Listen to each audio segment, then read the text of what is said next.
the creatures that ruled Earth before dinosaurs. Beneath a sky heavy with ash and the distant rumble of volcanic fury, life struggled to claim every inch of the planet.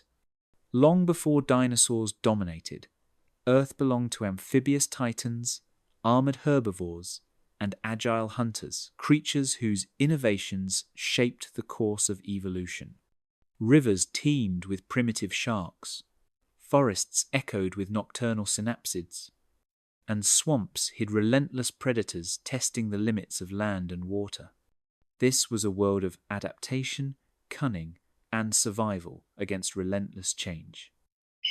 Join us as we traverse the landscapes of pre-dinosaur Earth and uncover the lives of the creatures that once ruled it. Lords of the swamp. The giant amphibians.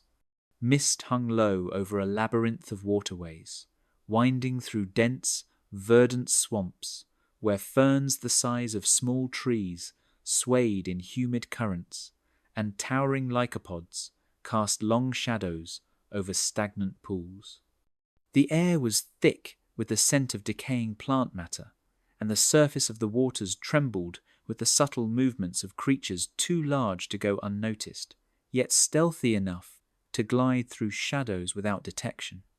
In these wetlands of the late Carboniferous, the first true rulers of freshwater ecosystems had emerged. Colossal amphibians, whose bodies measured over 6 meters in length, armed with jaws capable of crushing prey, and limbs sturdy enough to navigate both mud and water with alarming ease. Among the most fearsome was Prionosuchus, a predator whose elongated snout bristled with rows of sharp, conical teeth, perfectly adapted for seizing fish and smaller tetrapods. Fossils of Prionosuchus indicate a skull length exceeding 1.5 meters, suggesting a total body mass approaching a ton, a scale of dominance unprecedented in vertebrate history at that time. Paleontologists have reconstructed its swimming style from the articulation of vertebrae and limb bones, revealing a creature that propelled itself with powerful side-to-side undulations of its tail while its limbs acted as stabilizers, a movement eerily reminiscent of modern crocodilians. Its eyes, positioned atop its skull, allowed it to surveil the murky waters above the surface, silently stalking prey while remaining nearly invisible to both hunter and hunted. Beneath the water, currents carried the vibrations of smaller animals, and the amphibians' lateral line systems, sensory organs similar to those of fish, detected the slightest disturbances. Eriops, another giant, though smaller than Prionosuchus, reached lengths of up to 2 meters and possessed robust, muscular limbs that enabled it to haul itself onto muddy banks, a dual adaptation that allowed it to exploit resources in both aquatic and terrestrial zones. Its teeth, blunt yet formidable, suggest a diet not limited to fish, but also including insects, smaller amphibians, and perhaps the occasional invertebrate unlucky enough to venture near the water's edge. Fossilized remains of Eriops often show healed injuries, implying that these giants engaged in intraspecific combat, a behavior hinting at territorial disputes or competition for mates. The wetlands themselves were a canvas of ecological complexity, with shallow lagoons, sinuous rivers, and ephemeral pools providing niches for a variety of creatures. Dense mats of vegetation slowed the flow of water, creating pockets of quiet refuge for juvenile amphibians and tiny fish, which in turn attracted larger predators. Carboniferous sediments reveal layers of organic material interspersed with fossilized trackways, showing the interaction between plant growth, water levels, and animal activity over millennia. Paleobotanical studies indicate that the towering lycopods and seed ferns not only dominated the canopy, but also contributed to the acidic, oxygen-poor water that shaped the composition of aquatic life, giving amphibians an evolutionary edge over less adaptable vertebrates. The life cycles of these amphibians were intimately tied to the watery world around them.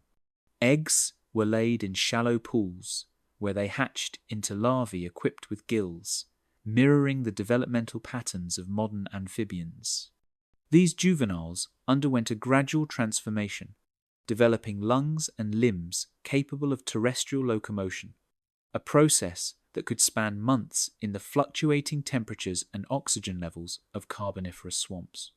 Fossilized larval forms suggest high mortality rates, with only a fraction surviving to adulthood, reinforcing the importance of size and predatory skill for survival.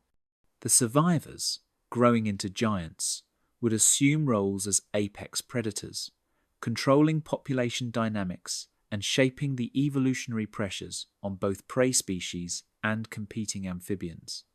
Recent discoveries in the Paraná Basin of Brazil and North America's Texas and Oklahoma regions have provided remarkably complete pre-dinosaur skeletons, allowing paleontologists to reconstruct not just anatomy but behavior.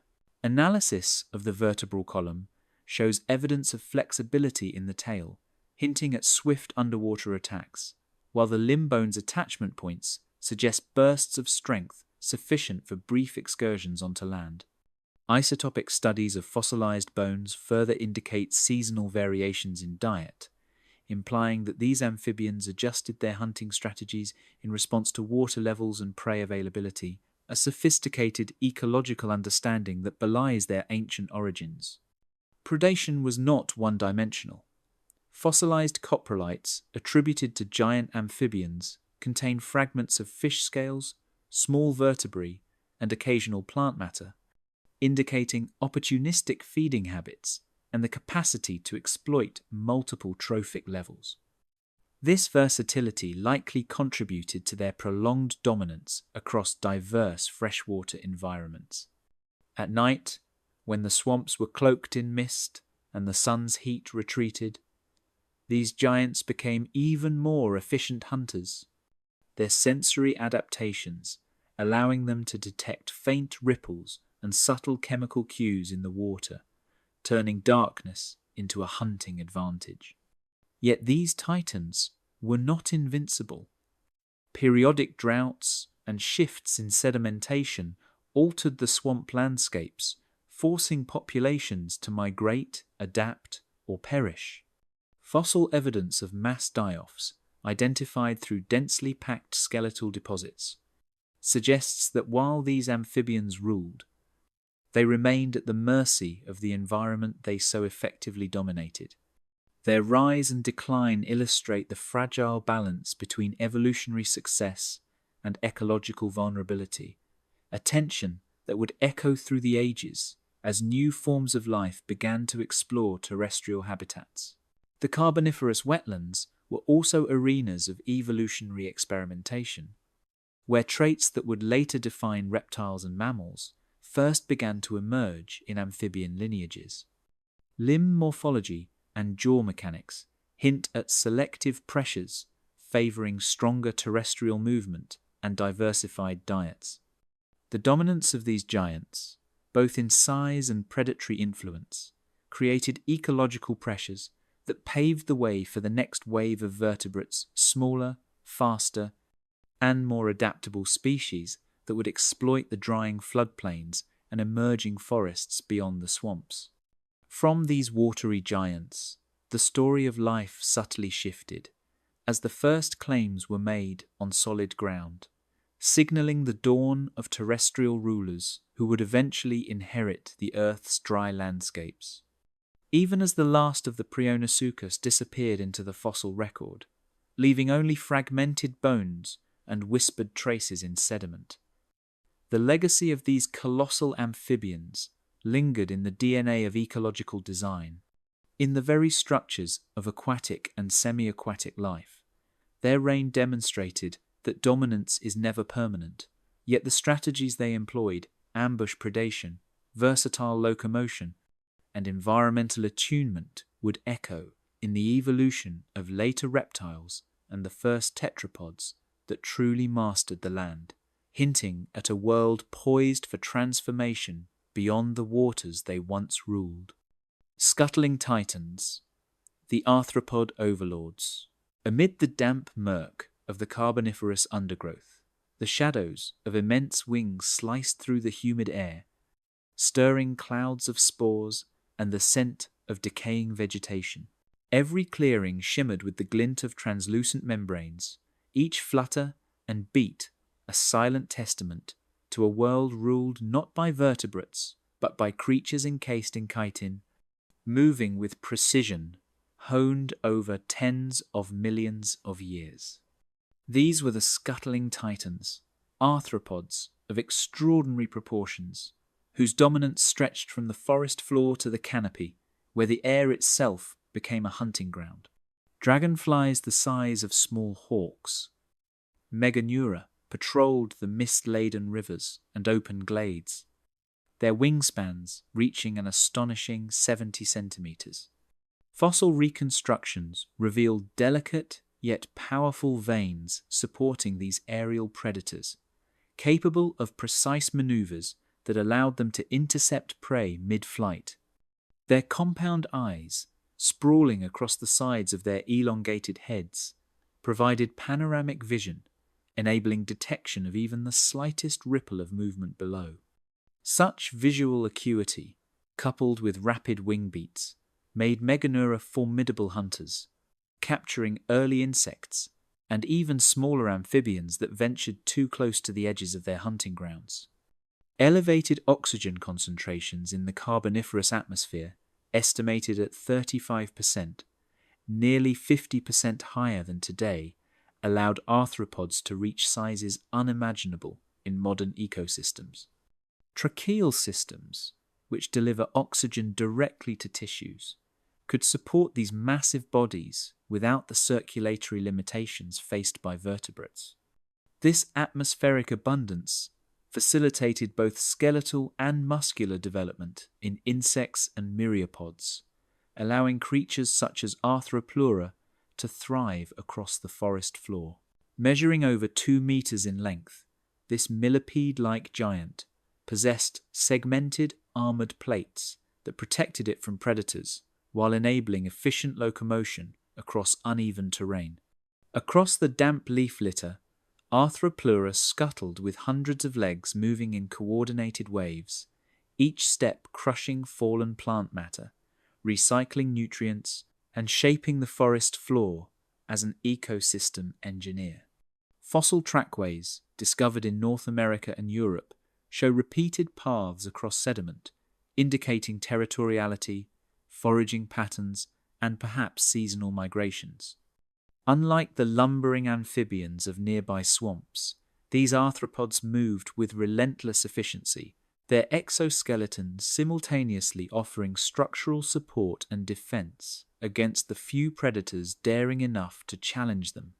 While vertebrates struggled with sprawling limbs and weight-bearing limitations on the soft soils of Carboniferous forests, arthropods exploited every niche, burrowing into decaying logs, climbing vegetation, or taking flight above it all. Juvenile Arthropleura shared habitats with smaller insects and amphibians, but even they exhibited rapid growth, molting periodically to expand their armored bodies and maintain their competitive edge. Predatory pressures shaped their evolution as well. Fossils show evidence of damaged exoskeletal segments and healed injuries, revealing a life of constant interaction with both environment and rivals. Ambush and pursuit defined the daily rhythm of aerial hunters like Meganeura. Prey approached cautiously, often unaware that the air itself was lethal. Detailed studies of wing morphology and fossilized musculature suggest these giant insects could hover, accelerate suddenly, and make sharp turns, behavior consistent with high-speed aerial predation. Their diet was opportunistic, ranging from smaller arthropods to tiny vertebrates that ventured within reach, while their very presence influenced the movement and habitat selection of every other creature sharing the canopy and riverbanks. Tiny arachnids and centipede-like myriapods contributed to this teeming network of dominance, each species experimenting with body plan and lifestyle. Silk production in early arachnids allowed novel strategies for trapping prey or creating protective retreats, while elongated segments in myriapods enabled flexible navigation through dense litter and narrow spaces. The forest floor was a living laboratory where evolution tested new morphologies and behaviors that would persist across millions of years, and fossils reveal staggering diversity of form and function, from spiny exoskeletons to multi-jointed legs built for speed. Fossilized trackways and burrow patterns, preserved in fine-grained sediment, allow paleontologists to reconstruct precise movement and behavior. Parallel grooves left by Arthropleura indicate consistent stride length and coordination, while overlapping impressions hint at interactions between multiple individuals. The density of these tracks within small areas suggests both abundance and complex social or spatial behavior, a network of activity invisible to the casual observer but etched into stone for posterity. These discoveries reveal not only the size and presence of these arthropods, but also the intricate ecological roles they played in shaping Carboniferous environments. The very air, saturated with oxygen, became a crucible for gigantism, amplifying selective pressures across invertebrate life. Exoskeletal reinforcement, sensory refinement, and locomotor efficiency combined to create animals capable of extraordinary feats. Whether it was Meganeura snatching prey mid-flight or Arthropleura tearing through decaying logs, each adaptation reinforced dominance in its niche, creating ecosystems where vertebrate pioneers were constrained by gravity and skeletal limitations, while arthropods moved with unmatched freedom and resilience. Amid a forest alive with motion, arthropods' influence compelled vertebrates to adapt, reshaping mobility, size, and strategy. Amphibians adapted to terrestrial niches with caution, avoiding encounters with armored or airborne predators, while early tetrapods experimented with speed, climbing ability, and stealth. The success of these invertebrate titans demonstrates that ecological supremacy does not always correlate with size alone. Rather, it arises from the ability to exploit environmental opportunities with specialized adaptations and unyielding persistence. While scuttling and flying titans dominated the Carboniferous world, their reign foreshadowed the evolutionary pressures shaping terrestrial vertebrates. The forests they ruled became arenas of competition, experimentation, and selective challenge, where air, soil, and vegetation were meticulously surveyed, navigated, and exploited. From these immense arthropods, the first vertebrates learned the limits of sprawling limbs and the advantages of agility, setting the stage for a gradual reclamation of land by creatures that would one day eclipse these insect and myriapod overlords in both mobility and innovation, bridging the gap between swamp, soil, and forest canopy in a world still dominated by the scuttling titans, masters of the land. Early tetrapod predators. The edges of the water shivered as limbs met solid earth, each step sending tremors through the soft floodplain and stirring the undergrowth with delicate vibrations that echoed through roots and leaves alike. For the first vertebrates leaving the safety of the shallows, every movement was a test of balance and resolve, as muscles strained against mud and claws sought purchase on unpredictable terrain. Water dripped from tails and flanks, connecting the liquid world behind them with the uncertain earth before, a world alive with unseen threats and hidden prey alike. The floodplain was a place of tension, where survival demanded both patience and daring, and where every step could signal the presence of opportunity or peril. Ichthyostega pressed forward, tail sweeping through shallow channels, while claws gripped slippery mud, muscles coiling with every uncertain step. Limbs bent and straightened, in careful sequence, shifting weight from joint to joint, testing the firmness of each patch of soil while propelling the body forward with surprising agility. The creature's wide head scanned the surroundings, nostrils flaring to capture humid scents rising from the forest floor, and eyes darting to every flicker of movement in ferns or fallen fronds. Water and land merged in a fluid continuum as these early tetrapods bridged habitats, mastering the tension between buoyancy and gravity with every controlled motion. Limbs extended and flexed like living scaffolds, balancing weight across uneven terrain while every joint worked in unison to propel the body forward. The musculature along the shoulders and hips tensed and relaxed rhythmically, enabling bursts of speed when necessary, while tails swished to maintain balance and stability over slick or uneven surfaces. Clawed digits pressed into mud and soft sediment, leaving fleeting impressions as the animal tested its own strength and coordination. Every excursion onto firm ground represented an experiment in terrestrial conquest, a learning curve dictated by gravity, friction, and the ever-present risk of predation. Jaws snapped with sudden precision, capturing insects and small amphibians that ventured too close to the water's brink. Sharp teeth punctured exoskeletons or soft flesh with lethal efficiency, delivering rapid, decisive kills. The act of hunting was a choreography of patience and reflex, as the tetrapods lay in wait at the junction of water and land, waiting for prey to wander within striking distance. Occasionally, a smaller competitor or rival tetrapod intruded, prompting short-lived skirmishes resolved through thrusts, bites, or rapid retreats, each encounter honing instinct and coordination. Towering ferns and dense lycopods formed a labyrinth beneath which arthropods scuttled, yet the tetrapods' steady, deliberate movements allowed them to navigate these hazards with cautious authority. They stepped lightly where necessary, tested surfaces before committing weight, and adjusted posture constantly to negotiate obstacles. Each forest floor expedition revealed new hunting opportunities and fresh dangers, from armored millipedes to sudden winged predators, demanding flexibility and continuous awareness. This was a land alive with both menace and sustenance, where survival depended on adaptability, patience, and physical mastery. Eyes darted to shifting shadows, nostrils flared against humid air, and vibrations through soft soil alerted the creatures to the presence of potential threats or prey.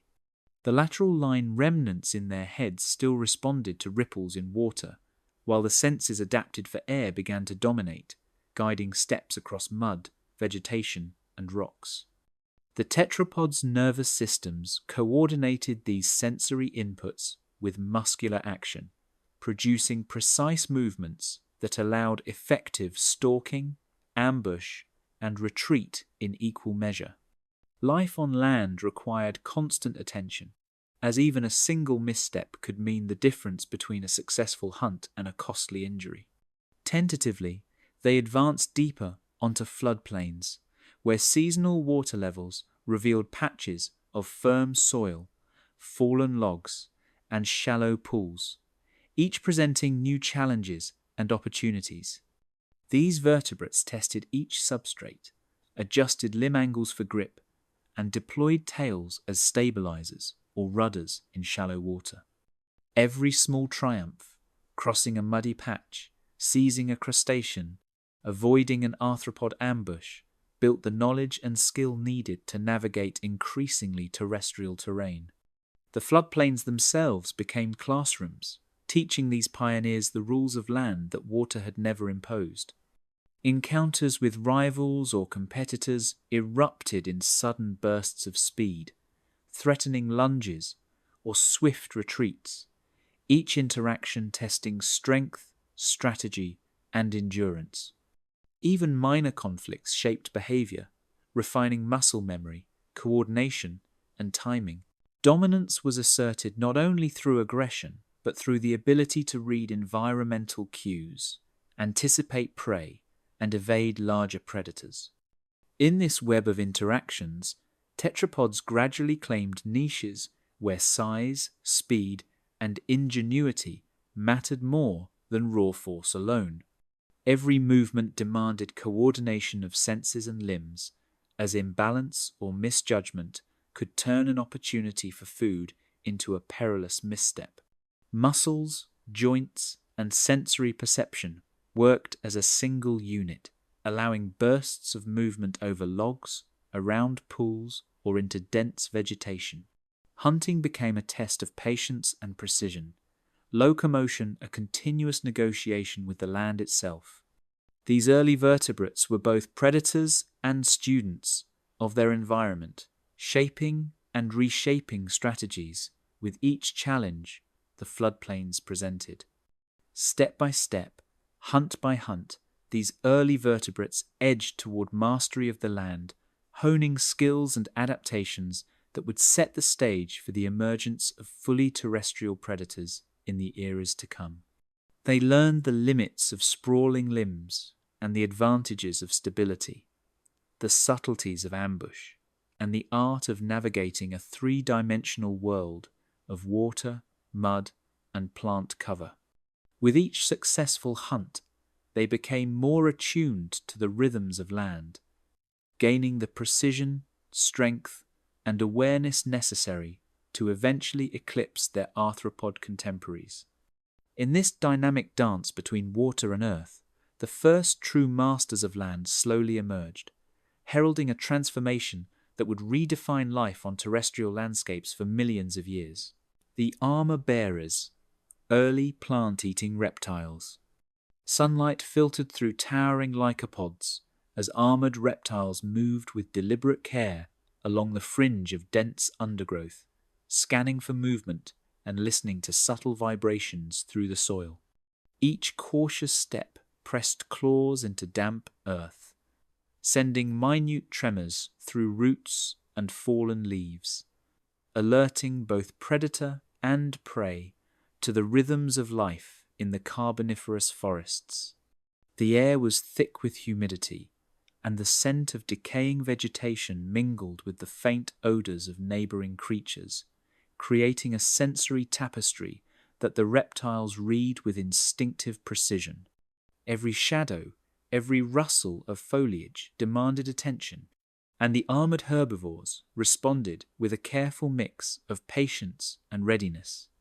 Thick plates and spiny ridges traced the contours of their backs, each armored segment glinting faintly in the shifting light, while limbs flexed to carry substantial weight without losing mobility. Muscles beneath the tough outer scales rippled as they moved, adapting to uneven terrain and the constant pull of gravity on their reinforced bodies.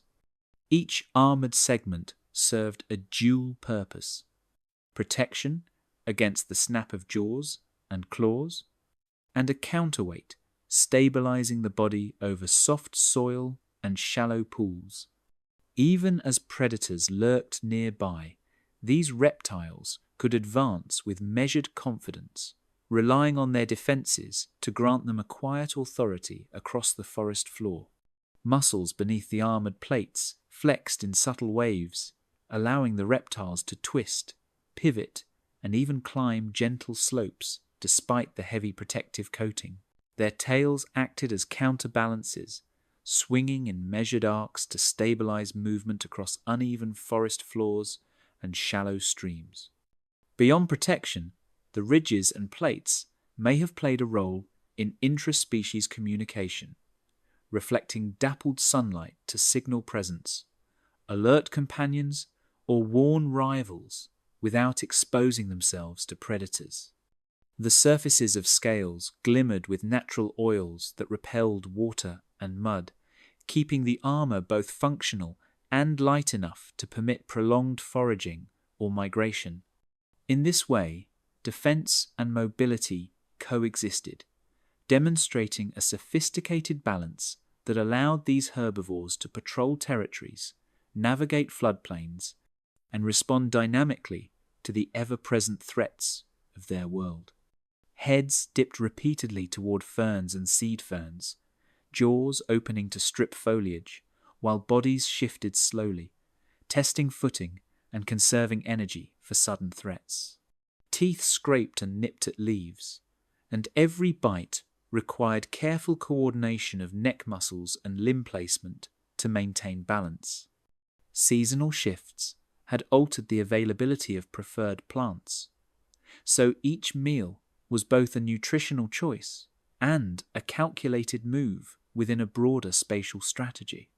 While grazing, the reptile's senses remained alert, monitoring vibrations, scents, and subtle shifts in light to detect nearby predators or rivals. When shadows flickered across the forest floor, tails lashed and armored flanks braced as predators prowled near, forcing a slow but purposeful retreat to safety. Even a partially obscured silhouette could trigger defensive reactions, as reflexive muscle tensing and minor shifts in stance prepared the body to absorb impact or pivot away from danger. Predators learned to exploit the armor's limitations, approaching from angles that minimize resistance or targeting areas between plates, creating an ongoing evolutionary dialogue between defense and attack. The armored reptile's deliberate movements and keen instincts turned each encounter into a high-stakes negotiation of survival. Waterlogged patches and fallen logs became both obstacles and protective barriers, guiding movement and shaping the paths these reptiles took through the forest. Each obstacle demanded subtle adjustments of limbs, tail, and body weight, forcing a continuous recalibration of posture and trajectory. Pools reflected dappled light, and the reptiles used these shallow depressions not only as hydration sources, but as strategic buffers against pursuit. Fallen logs offered partial cover, allowing herbivores to pause, feed, and assess threats without fully exposing themselves to prowling hunters. Eyes flicked toward distant rustles, nostrils flared to detect scents carried on humid breezes, and muscles tensed in readiness to spring, turn, or shield vulnerable areas. The sensory apparatus of these reptiles had evolved to integrate multiple inputs simultaneously, allowing them to anticipate danger and respond before an attack fully materialized. Every shift in posture, every deliberate glance or flick of the tail, was informed by a constant reading of the environment, as predators and competitors alike probed the limits of armored bodies with both stealth and aggression. Seasonal changes altered terrain, revealing mudflats, dry patches, and richer grazing areas, and the reptiles adjusted their routes and feeding strategies accordingly. During wet seasons, the creatures favored firmer patches near rising streams, navigating carefully to avoid slipping or becoming trapped in soft sediment. In drier months, they moved towards sun-exposed clearings where ferns and low-lying plants were abundant, balancing exposure with the risk of predator encounters. Each movement across the changing landscape was an exercise in judgment, coordination, and the subtle interplay between opportunity and danger. Groups of herbivores moved in cautious proximity, sensing rivals and companions through posture, subtle displays, and slow, deliberate movement, balancing cooperation with competition. Individuals maintained space to minimize resource competition while remaining close enough to detect threats through shared environmental cues. Occasional sparring between rivals or mild posturing reinforced hierarchy without escalating to destructive conflict, creating a rhythm of coexistence across the forest floor. Even in these slow, measured interactions, survival depended on vigilance, awareness, and subtle physical communication. Every step was a negotiation between vulnerability and protection, as armored plates and spines offered security but limited speed. forcing these reptiles to constantly anticipate the approach of predators. A sudden rustle might prompt a swift pivot or a calculated retreat behind dense ferns or shallow pools, while a misjudged movement could leave a flank exposed. Life for these early herbivores was a continuous balance of caution and necessity, a measured dance dictated by predator pressure, terrain, and the constraints of armor. With vigilance and measured movement, these armored plant eaters navigated forests teeming with hunters, setting the stage for a shift in predatory strategy that favored speed, agility, and cunning over brute force.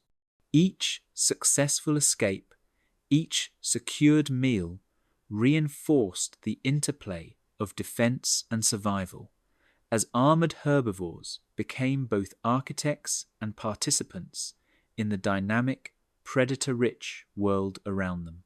In these ancient forests, every day was a lesson in the tension between protection and opportunity, foreshadowing the rise of hunters that would rely on speed and precision to dominate the land in the eras to come. Fanged hunters of the Permian.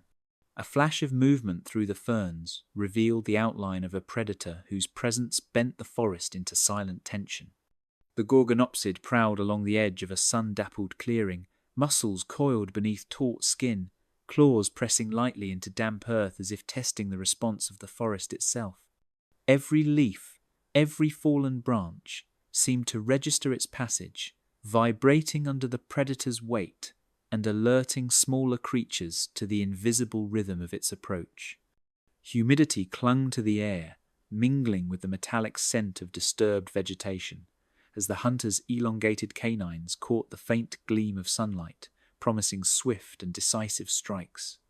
Muscles coiled beneath sleek skin as limbs carried the gorgonopsid with a sinuous grace, jaws opening to expose elongated canine blades honed for precision strikes. Spine and tail moved in a counterpoint of balance, a choreography that allowed sudden acceleration or subtle pivots without sacrificing stealth.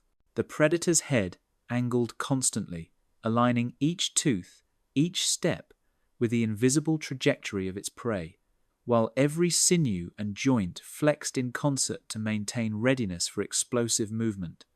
Even in stillness, the body radiated tension, a perfect equilibrium between potential energy and lethal intent. Shadows shifted as the predator moved carefully, nostrils flaring and ears twitching to detect even the faintest vibrations of prey across mud and leaf litter. Tiny ripples in a shallow pool betrayed the approach of an armored herbivore, while rustles from the undergrowth hinted at more agile tetrapods cautiously grazing nearby. The gorgonopsid read these signals with uncanny precision, combining sight, smell, and vibration to map its surroundings, as if the forest itself had become an extension of its nervous system. Each footfall was deliberate, each pause calculated, a dance of anticipation that made the predator appear at once patient and inevitable. In a sudden burst of speed, the predator lunged, claws digging into soft soil and tail balancing momentum as the powerful jaws closed on unsuspecting herbivores. Plates and spikes clashed under the force of impact, but even these defenses were often too slow to deflect the lightning strike of tooth and claw. Muscles rippled along the predator's limbs and back as it twisted and drove forward, combining agility, timing, and raw strength in a single fluid motion. The prey's attempt to pivot, to flee, met the unyielding precision of a predator whose body was designed for these moments. Honed by generations of survival on land still contested by armored and wary herbivores. Armored herbivores braced against strikes, relying on protective plates and evasive turns, each interaction highlighting the interplay of offense and defense. Some managed to twist or duck behind obstacles, their spines and scales rattling under near misses, while others fell, their struggle brief but telling of the predator's dominance. In these encounters, the gorgonopsid's tactics were refined. Jaws aimed for soft tissue, limbs used to pin or destabilize, and eyes tracking every subtle movement that might reveal weakness. The dance of predator and prey became a lesson in strategy, anticipation, and the evolutionary arms race written across living bodies rather than sediment.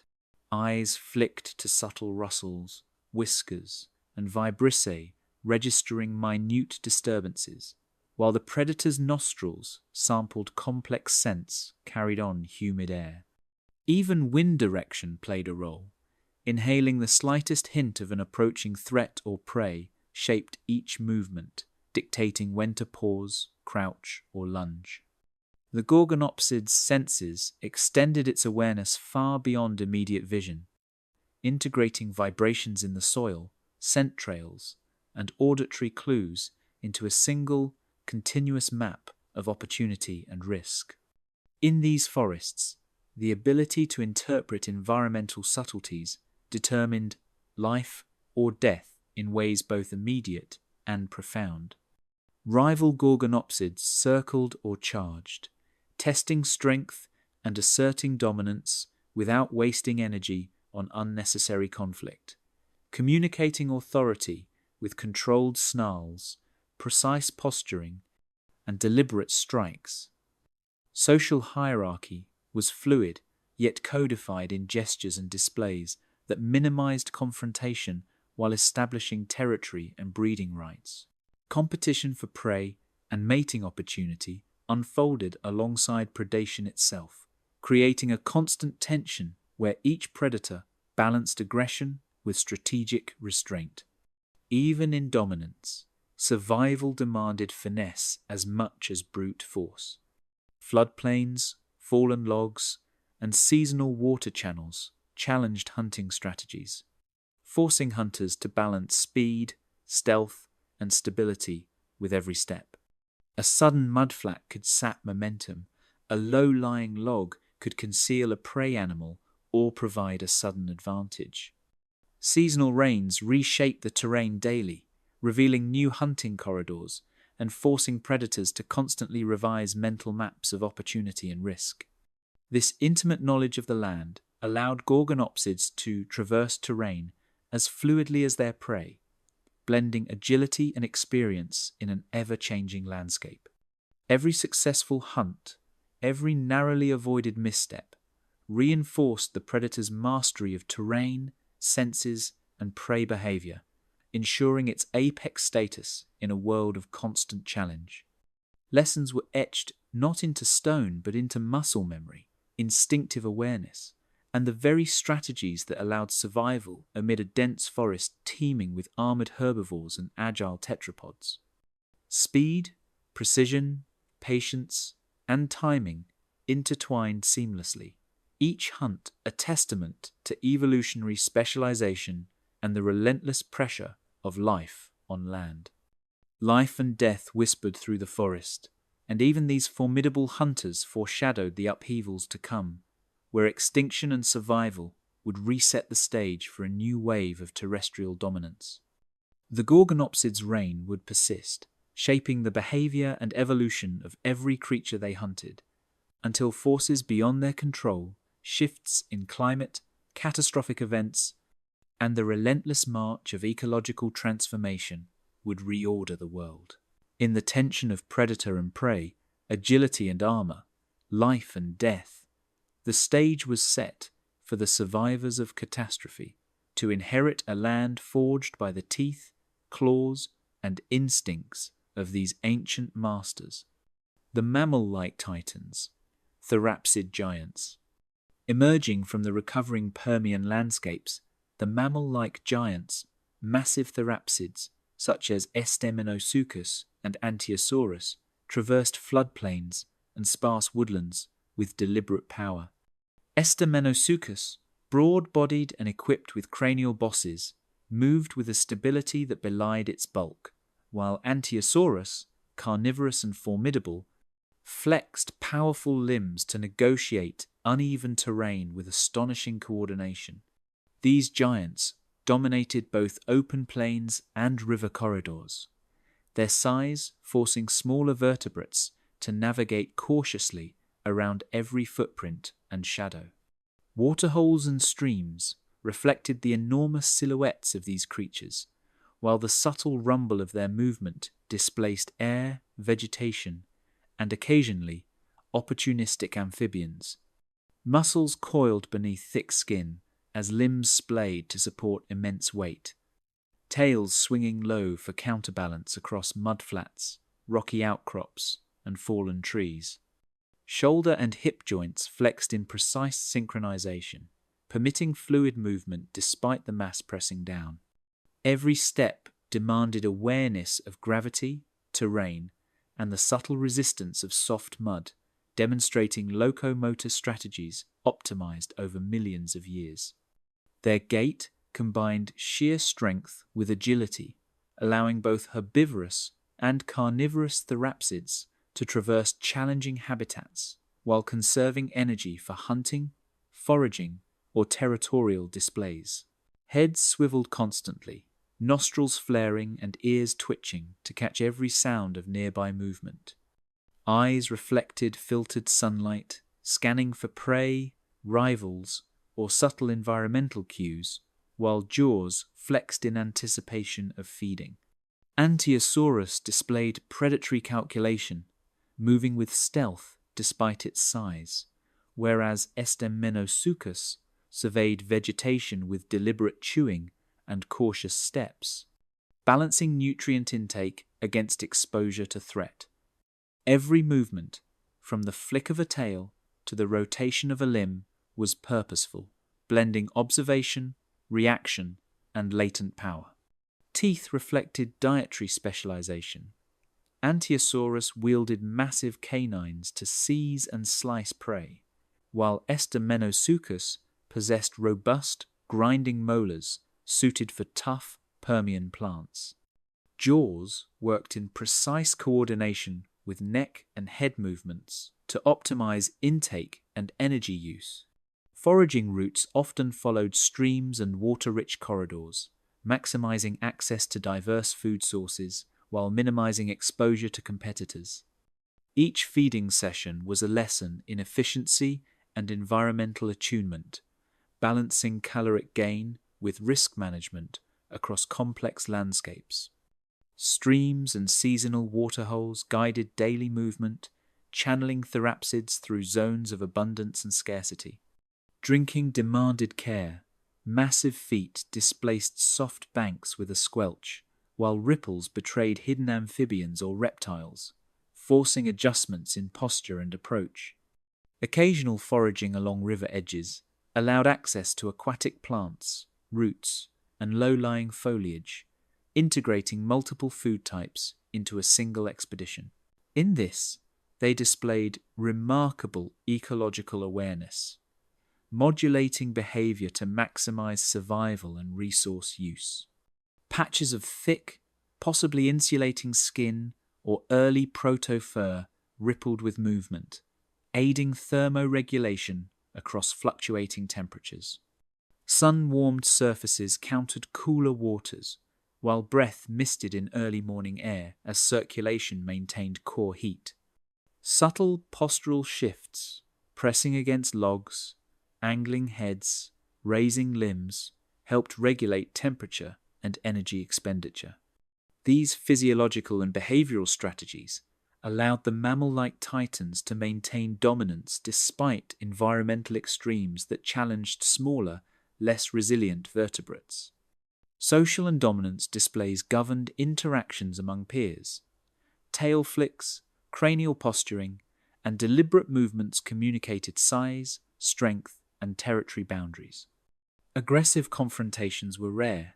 Intent and hierarchy were expressed visually, reducing the risk of injury among these enormous, heavily muscled creatures. Signals were understood by coexisting species, both vertebrate competitors and prey, shaping behavior and movement in the broader ecosystem without the need for combat. Vocalizations and subtle sounds filled the air as these therapsid giants communicated across vast stretches of land.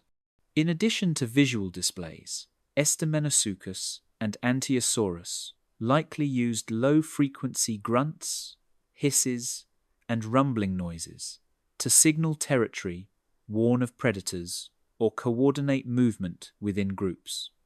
These auditory cues traveled far across open plains, reaching peers before visual contact was possible, allowing for coordinated feeding, mating displays, or avoidance of conflict. Vibrational communication may also have been employed, with heavy footsteps sending signals through soil and vegetation, alerting nearby creatures to their presence without the need for constant visual monitoring.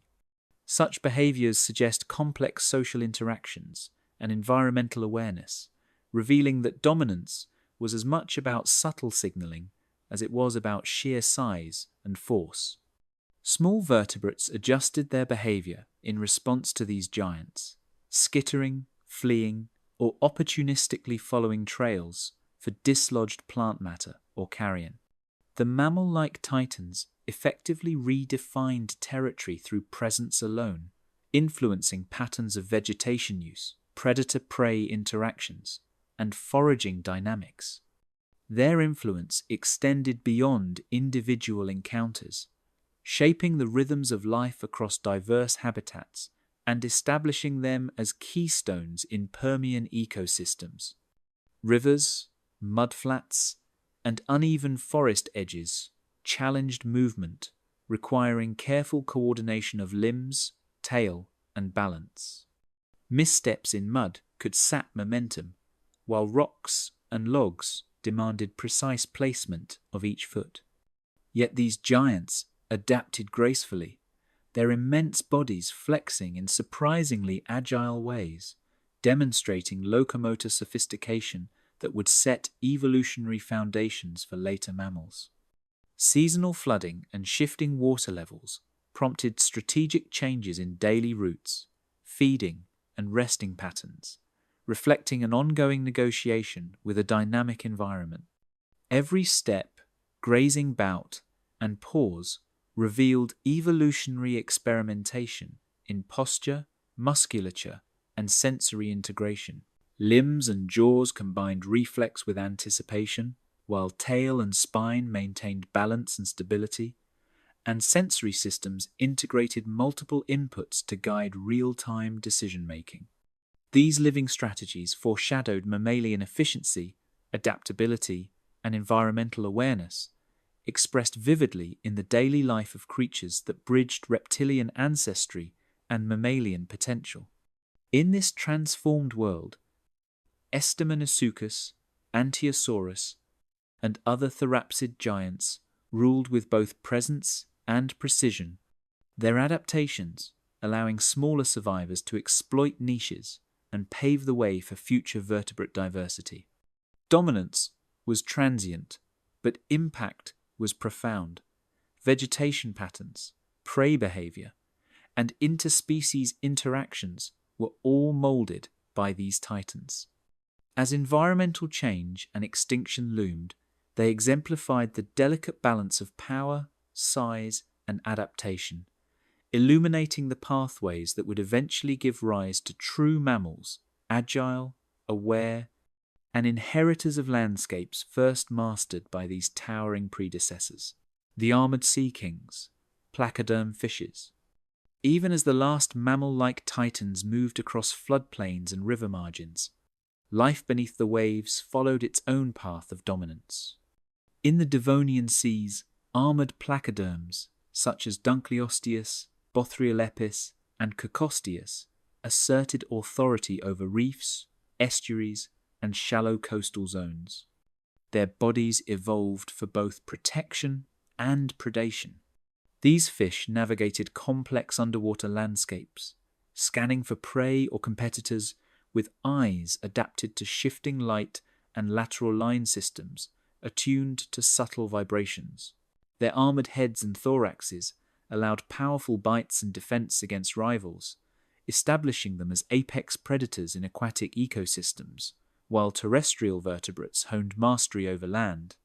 Dunkleosteus, one of the largest known placoderms, reached lengths of up to 10 meters, its head encased in interlocking bony plates that functioned as natural armor, shielding vital organs, while concentrating bite force into shearing edges capable of slicing through other armored fishes.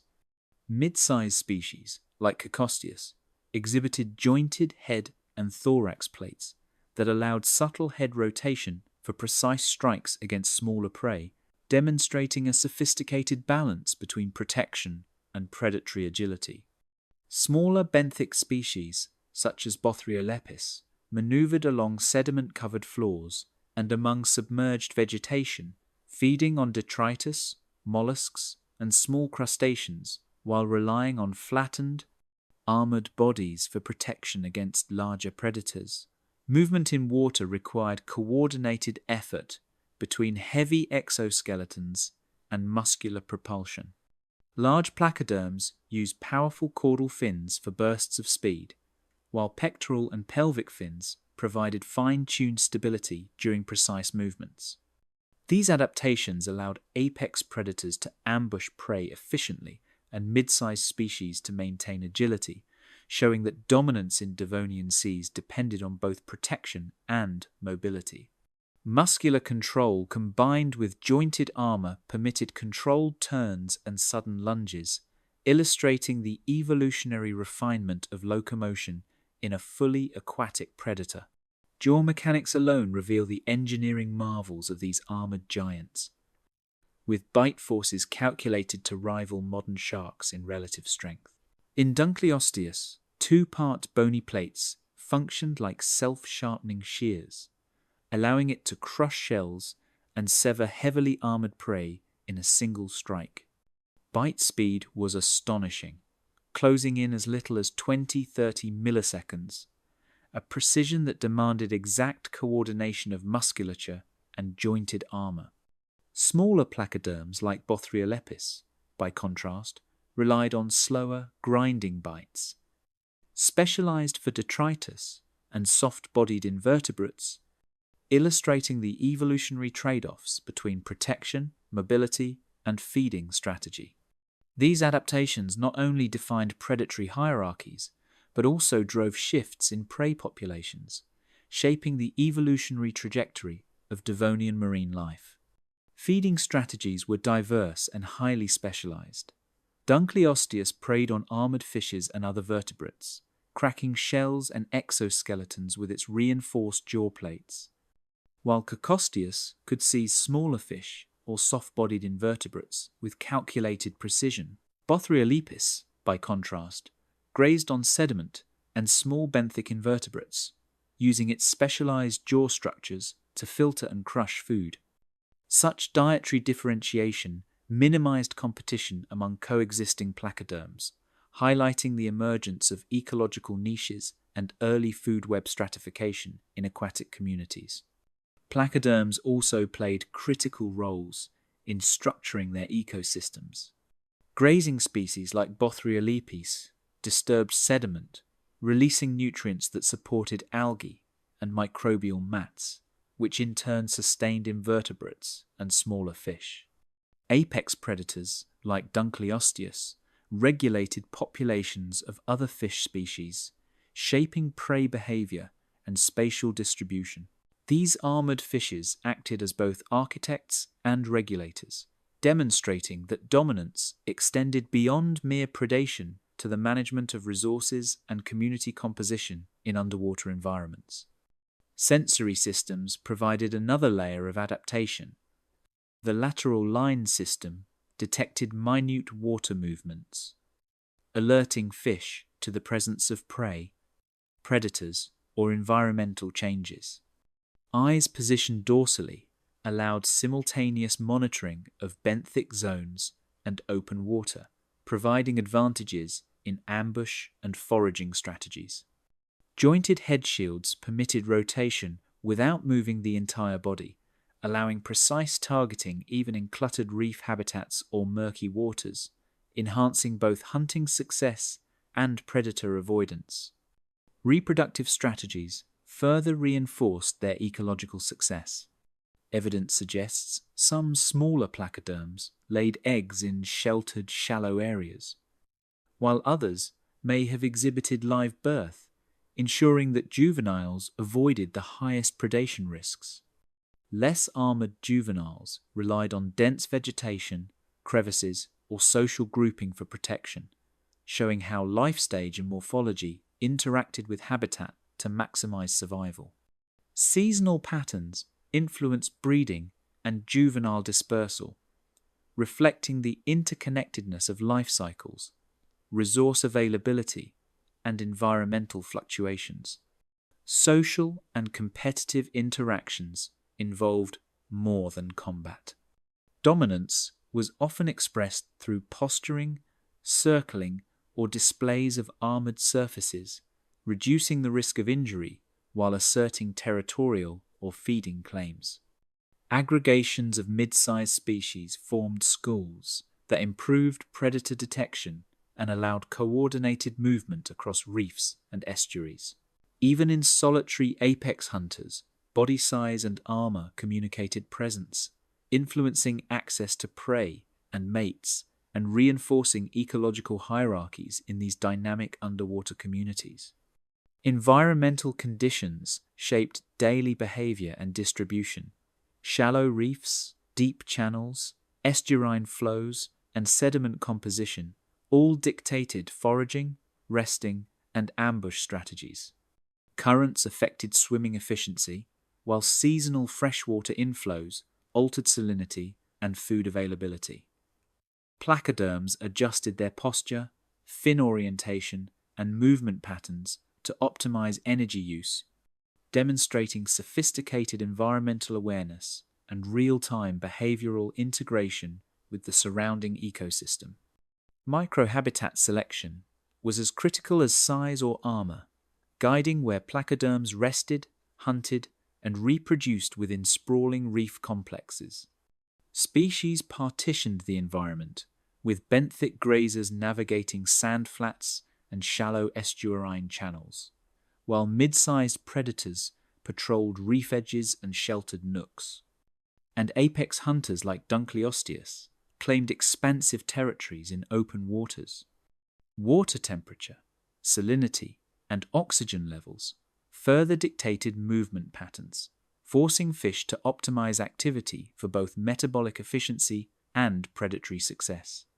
Juveniles often sought dense vegetation or crevices for protection, demonstrating that survival depended as much on environmental awareness as on physical adaptations. In this way, behavior, physiology, and habitat are intertwined, producing finely tuned strategies that governed life in Devonian seas. The evolution of armor among placoderms illustrates a balance between protection and functional mobility. Heavily plated bodies minimized vulnerability but imposed energetic costs, influencing feeding strategies, predator-prey interactions, and movement across complex habitats. Across species, this selective pressure produced diverse forms: benthic grazers like Bothrialepis, mid-sized agile predators like Cocosteus, and apex hunters like Dunkleosteus. Together, these fishes established an underwater hierarchy that shaped Devonian ecosystems and set a precedent for vertebrate dominance in aquatic environments, illustrating the interplay of anatomy, behavior, and ecology that would echo through evolutionary history. The first flyers, pterygote insects, taking to the sky demanded innovation beyond muscle and bone, and the first winged insects achieved it with startling elegance. In the dense forests and swampy plains of the late Carboniferous, small exoskeletal bodies took to the air, transforming terrestrial landscapes into multidimensional ecosystems. Every beat of membranous wings created new opportunities for feeding, mating, and escape, while reshaping the behaviors of creatures bound to the ground. From above, patterns of vegetation, watercourses, and early vertebrate movements were surveyed in a continuous dance of flight and perception. These pioneers of the sky were not merely insects. They were the first true masters of air, exploiting niches that no amphibian or reptile could reach. Exoskeletons, light yet strong, provided both protection and support for rapid, sustained flight. Chitin plates interlocked with precision, offering structural reinforcement without encumbering movement, while joints allowed flexibility for nuanced aerial maneuvers. The delicate balance between rigidity and pliancy enabled insects to absorb the stresses of wing beats, which could reach hundreds per minute in smaller species. In Meganeura, the colossal, dragonfly-like predator, a 70-centimeter wingspan, demanded muscular adaptations capable of lifting and sustaining massive bodies across variable wind currents. Every structural innovation translated into ecological advantage, allowing these creatures to colonize the air above rivers, swamps, and forest clearings with unprecedented dominance. Wing articulation allowed precise maneuvering, from hovering among ferns to darting between giant lycopods. Complex veins reinforced wing membranes, distributing forces evenly during rapid changes in direction, while muscles connected directly to wing bases for instantaneous adjustments. Flight was both a weapon and a tool.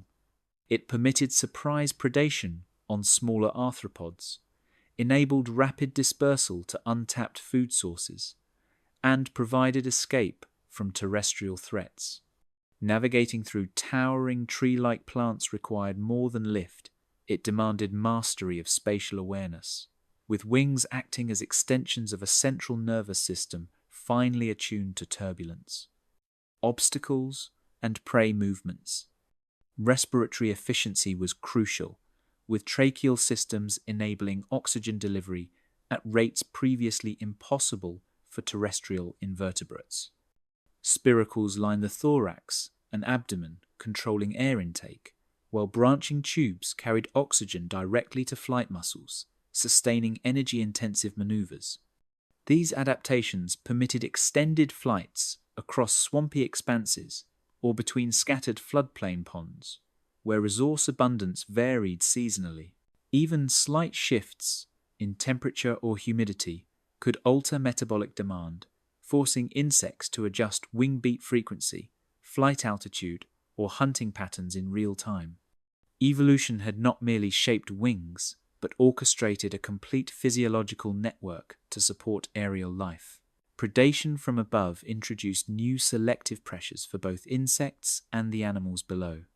Ground-dwelling arthropods, small amphibians, and juvenile reptiles suddenly faced attacks from the air, forcing adaptations in camouflage, vigilance, and burrowing. Similarly, flying predators competed for territory and prey, shaping diverse foraging strategies and temporal patterns of activity. The sky became a theatre of risk and reward, where size, speed, and maneuverability dictated survival. In this three-dimensional world, dominance was transient, constantly renegotiated through flight, behavior, and environmental awareness. Reproductive strategies shifted alongside flight, as eggs could be laid in previously inaccessible microhabitats. Vegetation overhanging water, crevices in decaying logs, and ephemeral pools provided safe nurseries beyond the reach of many predators. Some species synchronized egg-laying with environmental cycles, timing emergence with peak insect abundance or plant growth, ensuring maximal survival. Flight thus became not only a tool for predation, but also a means of ecological exploitation, expanding the reproductive potential of these early aerial colonizers. Species like Meganeura achieved wingspans up to 70 centimeters, dominating both aerial and forest edge niches. With jaws and mandibles capable of seizing other insects in midair, they operated as apex aerial hunters long before vertebrates attempted flight. Smaller pterygotes occupied complementary niches, feeding on pollen, spores, or detritus, illustrating how size and diet structured early aerial ecosystems. Each species interacted with its environment uniquely, partitioning space, time, and food resources to minimize competition while maximizing survival. These dynamics created complex food webs in the sky, mirroring terrestrial ecosystems, yet unfolding in ways wholly independent of ground-based constraints. Competition among aerial invertebrates drove diversification in size, diet, and flight style, establishing early aerial food webs. Swarms of smaller insects created dynamic clouds of prey and competitors, challenging even the largest flyers to adapt hunting strategies and maneuvering techniques. Wing morphology varied across species, reflecting trade-offs between gliding efficiency, acceleration, and maneuverability. This ecological partitioning encouraged evolutionary experimentation, leading to the remarkable variety of flight strategies observed throughout the late Paleozoic skies. Interactions with plants expanded, enabling spore and pollen transport, contributing to ecosystem connectivity in novel ways. As insects moved from plant to plant, they incidentally carried reproductive material, enhancing genetic diversity and aiding colonization of distant habitats. Flowers had not yet evolved, but ferns, lycophytes, and horsetails benefited from these inadvertent pollination services. Insects became agents of landscape-level change, linking terrestrial productivity to aerial mobility and accelerating the coevolution of plants and animals. By mastering the air, pterygote insects opened a realm of ecological possibility, setting the stage for vertebrates to eventually follow. The skies became not only a domain of predation and survival, but also a medium for evolutionary experimentation, where flight efficiency, sensory integration, and behavioral sophistication could all be tested. From these first aerial pioneers, entire lineages of life would one day inherit wings and take to the air. Yet in the Carboniferous and early Permian, it was the insects that reigned supreme. Their dominance reshaped terrestrial ecosystems below, influencing behavior, plant dispersal, and the gradual emergence of aerial vertebrate life, reminding all that conquest of a new dimension demanded innovation, precision, and a relentless drive to occupy space untouched by others. The swamp giants, early amphibious reptiles. As the first flyers ruled the air, swamps below brimmed with reptiles, testing both water and land, probing the interface between two worlds that demanded very different skills. Massive forms moved with deliberate authority, limbs pressing into saturated mud, while eyes swept the edges of streams and pools, alert for the flash of prey or rival. Each step was a negotiation with the yielding terrain, balancing power with subtlety as their bodies, sometimes exceeding 2 meters in length, flexed to maintain stability. These were creatures whose very anatomy reflected a dual mastery, streamlined for aquatic pursuit, yet capable of traversing forested margins and shallow floodplains without faltering. Massive limbs flexed against saturated mud, revealing a balance between brute strength and careful control. Eriops, one of the largest of these early amphibious reptiles, employed sprawling limbs with musculature designed to propel itself through water while supporting its weight on land. Its robust girdles distribute pressure evenly, allowing it to pivot, lunge, or shift without compromising stability. Nearby, smaller relatives like Dendropeton mirrored these adaptations on a reduced scale, emphasizing that ecological experimentation was not limited to the giants.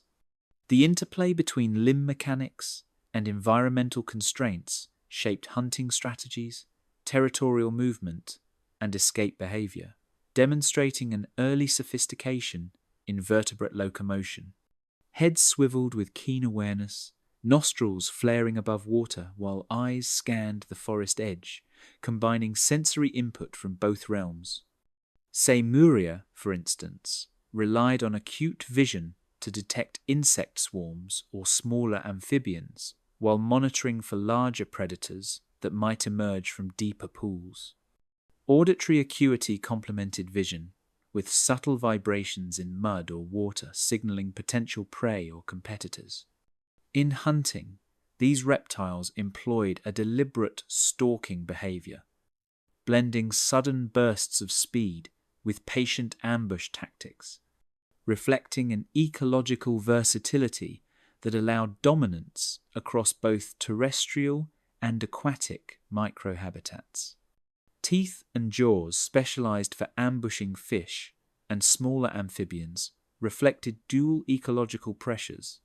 Some species had sharp, conical teeth, perfect for gripping slippery prey, while others exhibited broader, serrated surfaces suited for crushing exoskeletons or plant material opportunistically.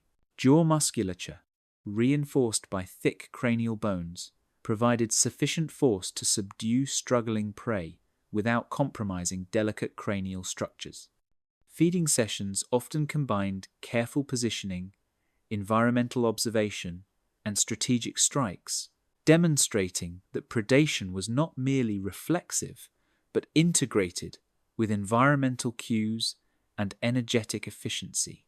Seasonal floods dictated migration, feeding grounds, and breeding sites for these semi-aquatic titans.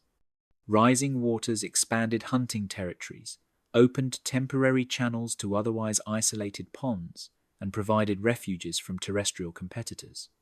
Conversely, droughts compressed resources, forcing interactions among species and intensifying competition. The capacity to exploit both aquatic corridors and land-based refuges allowed these reptiles to persist in dynamic habitats where resource distribution shifted with weather patterns and topography. Tail musculature acted as both a rudder in water and a counterbalance on land, enabling versatile locomotion. As they swam, lateral undulation propelled their bodies efficiently, while submerged limbs added steering precision. On land, the same tail served as a stabilizing lever, supporting lunges or rapid turns when ambushing prey. This multifunctionality exemplified evolutionary innovation, where a single anatomical structure addressed multiple environmental challenges, reflecting early experimentation with biomechanical integration. Senses extended beneath the water as well as above, granting these reptiles subtle awareness of both prey and rivals. Lateral line-like systems allowed species such as Eriops to detect vibrations from fish, amphibians, or other predators even in murky, sediment-laden waters. Subtle pressure, changes in currents, signaled movement or disturbance, guiding precise ambushes and cautious retreats. Combined with highly mobile eyes and nostrils positioned for partial emergence above the water, these adaptations created a continuous feedback loop of environmental awareness. This dual-domain perception maximized feeding efficiency while reducing vulnerability, illustrating the evolutionary benefits of integrating aquatic and terrestrial senses. Skin texture and possible keratinized patches hinted at thermoregulation strategies across fluctuating environments. In sunlit clearings, dorsal surfaces absorbed heat to fuel activity, while moist undergrowth or shallow water offered cooling during the hottest periods. Slight postural adjustments, such as elevating the head or shifting weight, helped manage internal temperatures and maintain physiological equilibrium. This ability to navigate extremes of temperature and hydration allowed these reptiles to extend activity periods, dominate feeding niches, and exploit resources unavailable to less adaptable competitors. Interactions with other vertebrates, competitors, prey, or opportunistic scavengers illustrated complex ecosystem networks. Juvenile amphibians sought shelter among dense vegetation, avoiding encounters with larger amphibious predators, while smaller reptiles and amphibians adjusted foraging paths to avoid conflict. These dynamics created cascading effects. Predation pressure shaped prey distribution, which in turn influenced plant growth patterns and aquatic invertebrate populations. By acting simultaneously as predator, competitor, and ecological engineer, amphibious reptiles played a pivotal role in structuring late Permian wetland ecosystems. The sheer presence and movement of these amphibious reptiles transformed the very habitats they traversed. Their weight pressed channels through soft mud and undergrowth, creating microhabitats for smaller amphibians, invertebrates, and plant seedlings. Seasonal migrations and foraging behavior redistributed detritus, seeds, and nutrients, subtly altering water flow and wetland vegetation patterns. Shallow depressions, tracks, and temporary ponds formed by their activity served as refuges and hunting grounds for other species, linking aquatic and terrestrial ecosystems in complex ways. Through both behavior and bulk, amphibious reptiles acted as ecosystem engineers, shaping the dynamics of late Permian wetlands beyond their immediate survival needs. Reproductive behaviors leveraged both aquatic and terrestrial microhabitats, optimizing survival for offspring. Egg-laying often occurred in shallow water or damp substrates, protecting from terrestrial threats while maintaining oxygenated conditions necessary for embryonic development. Juveniles, initially confined to water or edge habitats, gradually expanded their range as strength and coordination improved. These life history strategies reflected an understanding shaped by natural selection of the interplay between habitat, resource availability, and predator pressures, a balance between vulnerability and opportunity. In bridging water and land, these giants set the evolutionary stage for the emergence of fully terrestrial predators.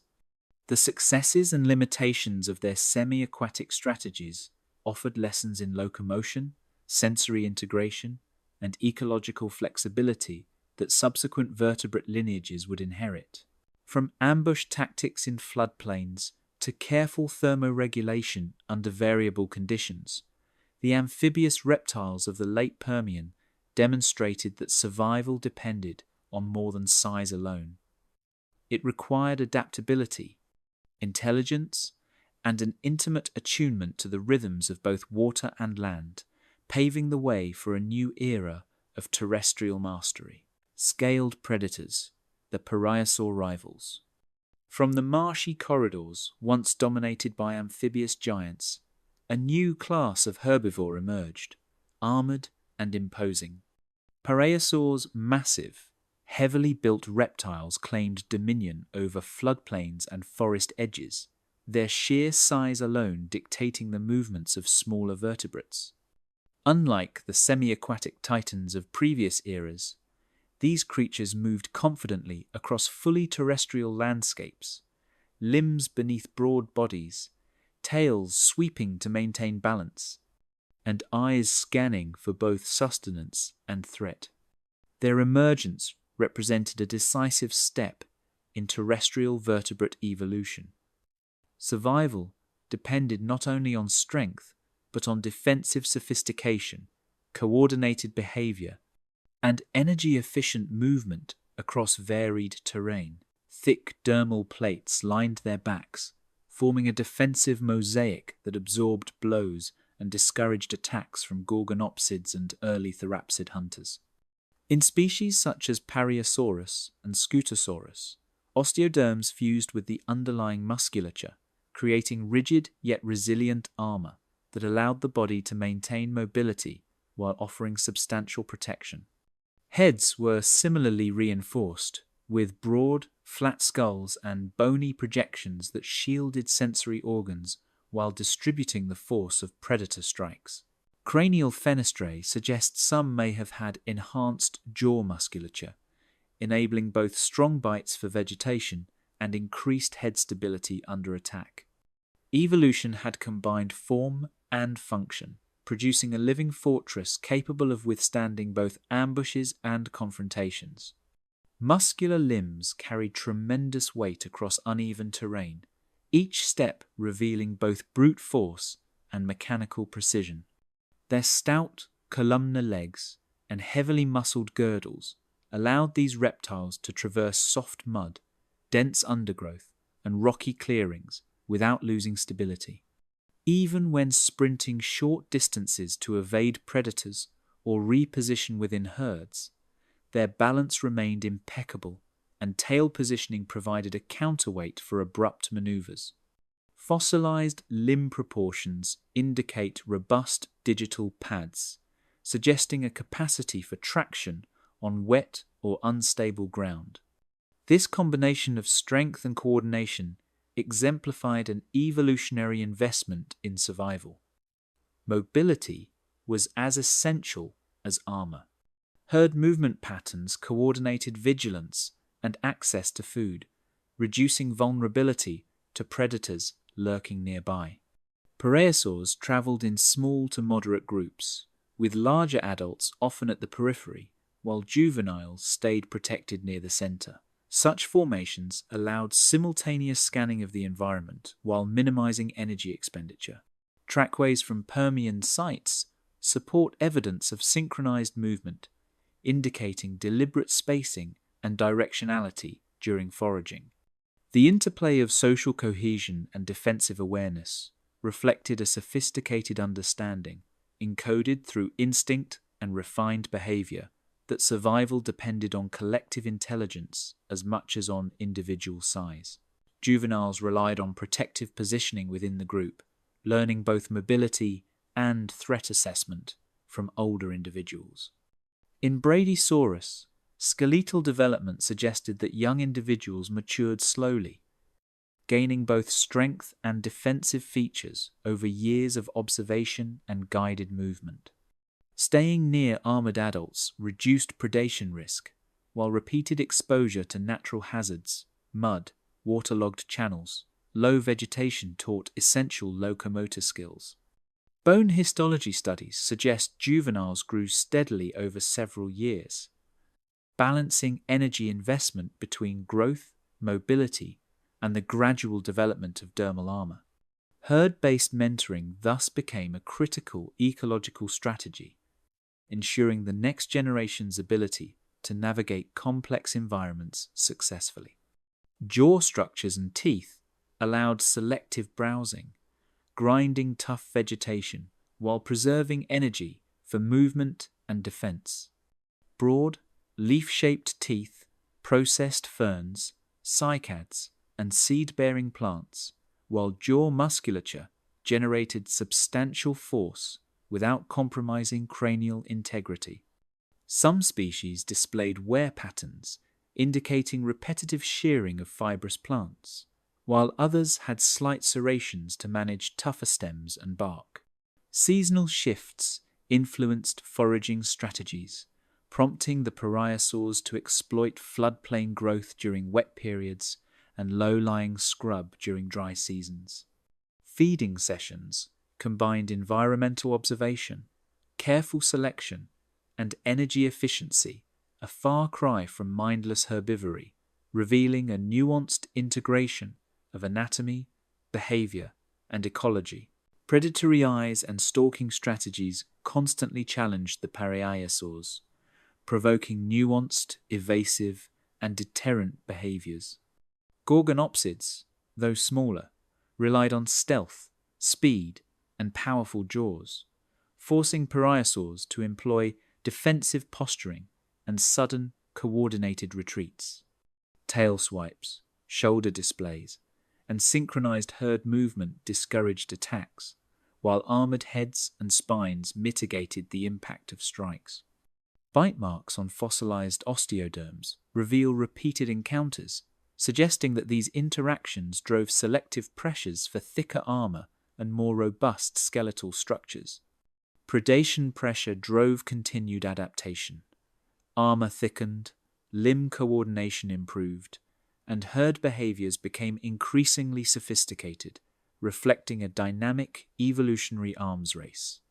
Trails and foraging paths carved into floodplains left lasting imprints on the landscape, influencing plant distribution and habitat structure.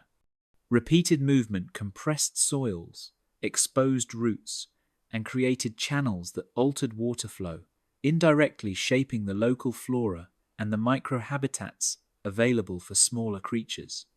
Opportunistic invertebrates and juvenile amphibians followed these pathways, exploiting shelter and feeding opportunities created by the pariasaur's presence. Paleoecological studies indicate that such activity increased nutrient redistribution and promoted heterogeneity in vegetation, demonstrating that these reptiles became ecosystem engineers, with dominance extending beyond size and defense into profound environmental influence. Breeding strategies balanced aquatic proximity and terrestrial security, ensuring high survival rates for the next generation. Eggs were laid in soft, damp substrates near water margins, protecting against desiccation while maintaining oxygenation. Nest sites were often revisited annually, with adults maintaining proximity to safeguard juveniles from opportunistic predators. Morphological evidence suggests some pariasaurs had pelvic modifications, facilitating egg-laying in varied substrates. This dual reliance on environmental features and behavioral care highlighted the evolutionary foresight embedded in pariasaur life histories, blending instinctual and functional adaptations to maximize reproductive success.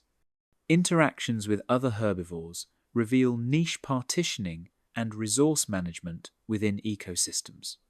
Pariasaurs coexisted with smaller dicynodonts and early captorinids, exploiting distinct plant layers or habitats to reduce direct competition. Fossil evidence of bite marks on vegetation and skeletal remains shows differential browsing heights, leaf types, and selective feeding, suggesting subtle ecological specialization. By distributing foraging pressure, these large herbivores shaped plant community composition, indirectly affecting insect and smaller vertebrate populations, reinforcing their role as keystone species in Permian terrestrial habitats. In the delicate balance of defense, feeding, and movement, pariasaurs shaped predator-prey dynamics that would echo into later ecosystems. By combining armor, size, social coordination, and environmental engineering, they forced gorgonopsids and early therapsids to refine ambush strategies, emphasizing agility, patience, and targeted strikes. Vegetation patterns, microhabitat structure, and resource distribution were all influenced by their presence, illustrating that ecological dominance was as much about shaping the environment as it was about surviving within it. These scaled giants embodied defensive innovation, preparing the stage for increasingly complex terrestrial ecosystems and establishing enduring ecological frameworks for herbivore-predator interactions. The agile hunters, early archosaur ancestors, where once enormous herbivores dictated the flow of life, small predators began carving niches defined by speed, precision, and strategic acumen. Emerging from the shadows of pariasaurs and semi-aquatic giants, early archosauriforms such as Proterosuchus and Euparkeria exploited the spaces between larger vertebrates, moving swiftly across floodplains and forest margins. Limbs elongated, tails stiffened for balance, and vertebral lightness enhanced mobility, producing a combination of agility and endurance. These creatures exemplified the evolutionary pivot from brute strength to versatility, demonstrating that survival depended increasingly on responsiveness, stealth, and the ability to navigate both topography and competition with calculated skill. Skeletons preserved in early Triassic deposits reveal a mosaic of anatomical adaptations designed for rapid movement and predator efficiency. Elongated hind limbs with reinforced muscle attachments allowed for explosive sprints, while flexible forelimbs facilitated grasping, climbing, and manipulation of small prey. Vertebral columns combined rigidity with subtle torsion, stabilizing the spine during sudden directional changes. Fossil evidence also indicates that tail morphology acted as both counterbalance and rudder, crucial for maintaining speed over uneven terrain. These structural innovations transformed locomotion into a coordinated symphony of biomechanical precision, enabling early archosaur ancestors to navigate complex habitats inaccessible to larger, slower reptiles. Clawed forelimbs and specialized pedal structures illustrate the hunting versatility of these small predators. Manual claws were curved and laterally compressed, optimized for grasping insects, juvenile amphibians, and even small parasaur hatchlings, while pedal claws provided traction on slippery riverbanks or muddy forest floors. Foot morphology varied slightly between species, reflecting habitat specialization. Some adapted to open floodplains with rapid sprints, others to dense undergrowth requiring agility and stability. The integration of limb mechanics, claw functionality, and body mass distribution exemplifies how early archosauriforms evolved a multidimensional predatory strategy that relied on both anatomical efficiency and behavioral cunning. Skull structure and dentition further underscore their predatory sophistication. Euparkeria and similar taxa possessed elongated jaws with pointed, serrated teeth capable of piercing and gripping a variety of prey. Robust jaw musculature enabled rapid strikes without compromising cranial integrity, while sensory organs were positioned to maximize environmental awareness. Orbital enlargement suggested acute vision for detecting subtle movements, and some semicircular canal evidence indicates advanced balance and spatial orientation. These adaptations allowed early archosaurs to time attacks precisely, coordinate lunges, and pursue prey with an efficiency that smaller size alone could not explain, reflecting an intricate integration of anatomy and behavior. Sensory acuity extended beyond vision, incorporating auditory and vestibular systems fine-tuned for predation and survival.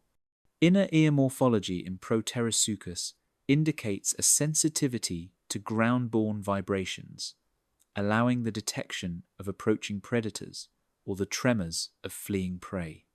Acute hearing complemented visual tracking, creating a multimodal awareness of the environment that guided both hunting and avoidance strategies. Even subtle shifts in vegetation or water currents could inform decision-making.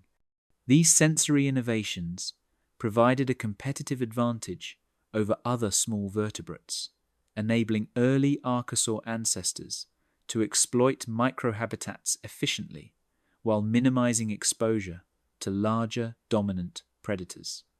Deliberate locomotion patterns are recorded in fossilized trackways, suggesting coordinated stalking, sudden bursts of speed, and agile maneuvering. Individual footprints indicate alternating stride lengths consistent with acceleration and deceleration phases, while tail drag marks reveal balance adjustments during rapid turns. Some track assemblages imply group movement or serial hunting behavior, with spacing indicating communication or territorial awareness. By analyzing these patterns, paleontologists infer that early archosauriforms combined mechanical skill with behavioral intelligence, adapting strategies to different terrain types and environmental constraints. Locomotor versatility became a cornerstone of ecological success, allowing these small hunters to occupy niches overlooked by larger reptiles. Fluctuating water levels and shifting vegetation density shaped environmental pressures that influenced habitat selection and hunting behavior. Seasonal rains, expanded rivers, and created temporary ponds, offering aquatic prey opportunities, while dry periods concentrated terrestrial invertebrates and juvenile vertebrates into confined spaces. Early archosaur ancestors navigated these shifting resources with remarkable adaptability, exploiting both aquatic margins and forested corridors. Their ability to integrate sensory input, locomotor skill, and opportunistic foraging demonstrates an evolutionary advantage that favored cognitive processing and flexible behavior. Success depended on reading the landscape, predicting prey movements, and adjusting tactics in real time, early lessons in ecological foresight. Interactions with contemporaneous predators drove selective pressures that refined both speed and strategy. Gorgonopsids and large therapsids posed constant threats, necessitating vigilance, rapid response, and escape planning. Fossil evidence of limb proportions, tail morphology, and body mass distribution suggests that early archosaurs balanced predation avoidance with effective hunting. Some species likely relied on camouflage or nocturnal activity, while others exploited dense undergrowth for ambush tactics. Each encounter with larger predators or competitors contributed to the refinement of movement patterns, reaction times, and tactical innovation, demonstrating that agility and intelligence could offset the advantages of sheer size in the Permian and Triassic landscapes. Reproductive strategies are aligned with environmental pressures, balancing the protection of offspring with resource access. Nesting sites were often chosen in elevated or concealed locations near water, providing moisture for egg development while minimizing exposure to predators. Juveniles grew under the protection of sheltering vegetation or the vigilance of older siblings, gradually acquiring locomotor coordination and hunting skills. Growth rates inferred from skeletal analysis suggest staged development, where size and agility increased in tandem with predatory competency. These reproductive and developmental adaptations reinforced survival across generations, ensuring the persistence of agile predators capable of exploiting complex terrestrial ecosystems. In exploring prey selection, early archosaur ancestors displayed remarkable dietary versatility. Dentition and jaw mechanics allowed consumption of insects, small amphibians, and juvenile reptiles, while opportunistic feeding on carrion supplemented energy intake. Hunting behavior was adaptive, varying with season, habitat, and prey availability. Fossil stomach contents and tooth wear patterns indicate selective consumption and efficient processing of nutrients, emphasizing the integration of diet with locomotion, sensory perception, and environmental assessment. These combined strategies reinforced a balance between energy efficiency and predatory success, a template that would later inform the ecological dominance of larger archosaurs. Through a combination of agility, sensory integration, and behavioral sophistication, early archosaur ancestors established the foundation for vertebrate predatory innovation. By favoring speed, coordination, and environmental awareness over bulk, they exploited niches that larger reptiles could not, setting the stage for the eventual rise of dinosaurs. Their adaptations influenced prey behavior, predator strategies, and habitat dynamics, demonstrating that ecosystem impact could be achieved through precision rather than size. In these small, versatile hunters, the principles of vertebrate dominance, agility, cognition, and environmental mastery were already emerging, foreshadowing the ecological revolutions that lay ahead. The burrowers, prehistoric mammal precursors, beneath the watchful eyes of larger predators, small synapsids slipped through shadowed undergrowth, moving with an agility that belied their size. Limbs adapted for digging and rapid movement allowed them to exploit narrow tunnels and dense vegetation alike. Every step was calculated, balancing energy conservation with the constant need to evade larger carnivores. Their nocturnal habits reduced encounters with dominant reptiles, while heightened sensory systems, keen olfaction, sensitive tactile hairs, and acute auditory perception enabled these diminutive hunters to thrive in habitats where stealth and environmental awareness dictated survival. Claws scraped against compacted soil and root-laden earth as these creatures excavated intricate tunnel networks beneath leaf litter and fallen logs. Burrows varied in complexity, from short escape passages to labyrinthine chambers with multiple entrances and concealed exit points. These networks not only provided refuge from predators, but also created microhabitats with stable humidity and temperature, shielding inhabitants from extremes of heat and cold. The architecture of these burrows reflected both instinctual engineering and learned behavior, with repeated use reinforcing tunnels while adding new chambers for foraging, nesting, and social interaction. Fine body coverings are insulated against nighttime chills while minimizing moisture loss in arid microenvironments. Short proto-hair or dense epidermal layers trapped warmth near the skin, supporting sustained activity in fluctuating temperatures. This insulation, combined with rapid adjustments in posture and burrow depth, allowed small synapsids to remain active throughout the night while conserving energy for foraging and predator avoidance. Occasional sunlit excursions during twilight hours were brief and deliberate, balancing thermoregulatory needs with the risk of exposure, revealing a sophisticated interplay between physiology and behavioral ecology. Sensitive nostrils, elongated vibrissae, and slit-like eyes allowed continuous monitoring of both air currents and substrate vibrations. Every twitch, scrape, and whisper of movement was detected and processed, enabling rapid responses to threats or opportunities. Auditory and tactile cues often proved more reliable than vision in dimly lit environments, guiding navigation through complex tunnels and across uneven terrain. By integrating these inputs, small synapsids could anticipate predator movement, detect prey, and maintain spatial orientation, demonstrating a level of sensory sophistication that allowed dominance in shadowed, competitive niches, despite their modest size. Hidden chambers within burrows provided secure nesting areas, protecting eggs or juvenile offspring from predation while maintaining stable environmental conditions. Some species nested solitarily, conserving space and resources, while others displayed communal arrangements where multiple individuals shared interconnected networks.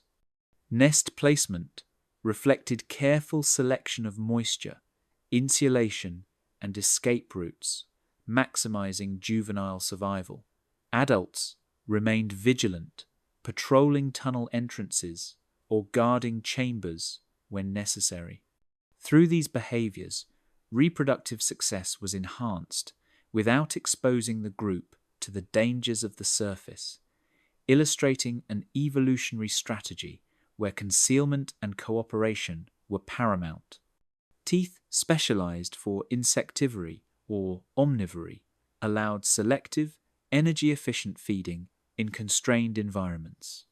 Conical teeth gripped soft-bodied invertebrates, while broader, leaf-shaped teeth processed plant material opportunistically. Feeding sessions were deliberate, often combining pauses for sensory assessment with precise strikes on moving prey. Burrow-adjacent foraging minimized exposure to larger predators and reduced energetic expenditure, emphasizing efficiency over risk. Seasonal and environmental variations influenced diet composition, prompting synapsids to alternate between subterranean hunting, edge foraging, and opportunistic surface feeding. reflecting an ecological versatility that balanced nutritional needs with safety. Vibrational awareness extended beyond predator detection to spatial mapping and communication within the burrow system. Subtle tremors through soil or detritus indicated movement of conspecifics, prey, or rival species. By interpreting these signals, individuals could coordinate movement, avoid conflict, and locate food caches or nesting sites. Burrow maintenance and navigation relied on a continuous feedback loop between tactile input, learned experience, and environmental cues. This integration of sensory processing with physical action demonstrated an advanced form of environmental mastery, allowing synapsids to exploit subterranean and semi-surface ecosystems with remarkable efficiency. Nutrient-rich microhabitats within the burrow network became essential hubs for resource acquisition. Waste deposits, decaying plant matter, and small invertebrate colonies concentrated in tunnel junctions, creating localized feeding zones that could sustain multiple individuals without necessitating risky surface foraging. Some synapsids actively manipulated soil and detritus to encourage insect activity, essentially cultivating mini ecosystems within their tunnels. This behavior not only supplemented their diet, but also demonstrated an early form of environmental engineering, showing that even small vertebrates could shape their immediate surroundings to improve survival and energy efficiency. Predation pressure from nocturnal or burrow-entering reptiles shaped both behavior and morphology. Quick reflexes, flexible spines, and low-slung postures enabled sudden dives into tunnels or rapid lateral escapes along surface corridors. Tail flicks and sudden bursts of speed were employed to misdirect attackers, while coordinated retreat patterns among multiple individuals increased survival odds. These adaptive behaviors reflected not only immediate survival strategies, but also longer-term evolutionary responses, favoring synapsids capable of nuanced movement, environmental awareness, and behavioral flexibility, ensuring persistence in habitats dominated by larger, more powerful predators. Young synapsids learned survival through guided exploration, observing adult navigation, foraging, and predator evasion. Juveniles practiced burrow construction, prey capture, and tunnel orientation under adult supervision, gradually acquiring the skills necessary for independence. This behavioral mentorship optimized learning while minimizing exposure to danger, promoting efficient acquisition of motor skills, sensory processing, and social coordination. The combination of protective guidance, structured learning, and iterative environmental interaction ensured that each generation retained and refined the knowledge critical to thriving in complex, shadowed ecosystems, laying the foundations for traits later amplified in true mammals. Small, nocturnal synapsids, endured by mastering concealment, integrating with their environment, and sharpening sensory perception, persisting despite larger predators' dominance. Burrow construction, social behavior, thermoregulation, foraging strategies, and predator evasion combined to create a living system of adaptation and survival. These creatures exemplified the principle that ecological influence could be achieved through intelligence, versatility, and precision rather than sheer size. Their nocturnal, subterranean lifestyle not only ensured survival, but also established behavioral and anatomical patterns that would resonate through evolutionary time, foreshadowing the rise of mammals as dominant vertebrates capable of exploiting hidden and complex ecological niches. Lurkers of the shallow seas, primitive sharks.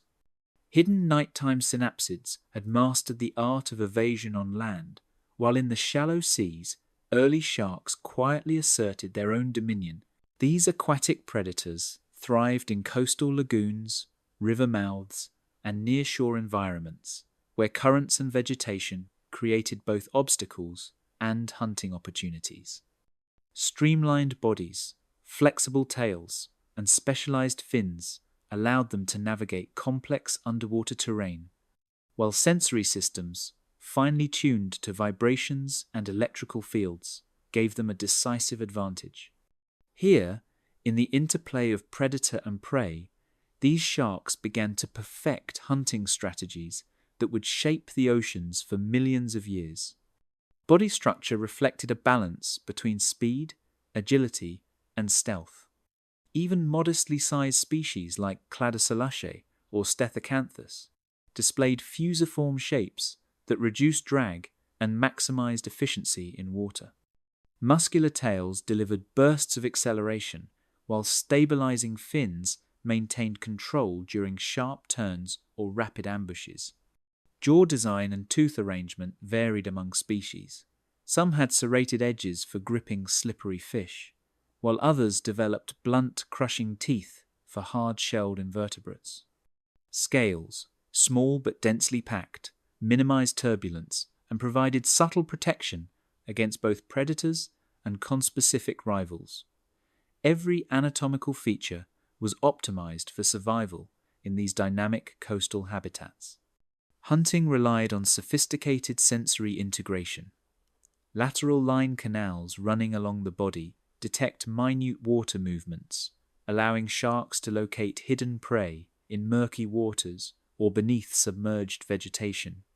Electroreceptors on the snout sensed the weak electrical fields emitted by muscles and hearts, revealing prey otherwise obscured by sediment or shadows. Vision, particularly adapted to low-light conditions near estuaries or under reef overhangs, complemented these systems. Together, these senses enabled sharks to execute ambush attacks with precision, coordinating tail propulsion, fin adjustments, and jaw strikes to minimize energy expenditure while maximizing success in capturing elusive targets. Different prey types and seasonal availability dictated feeding strategies.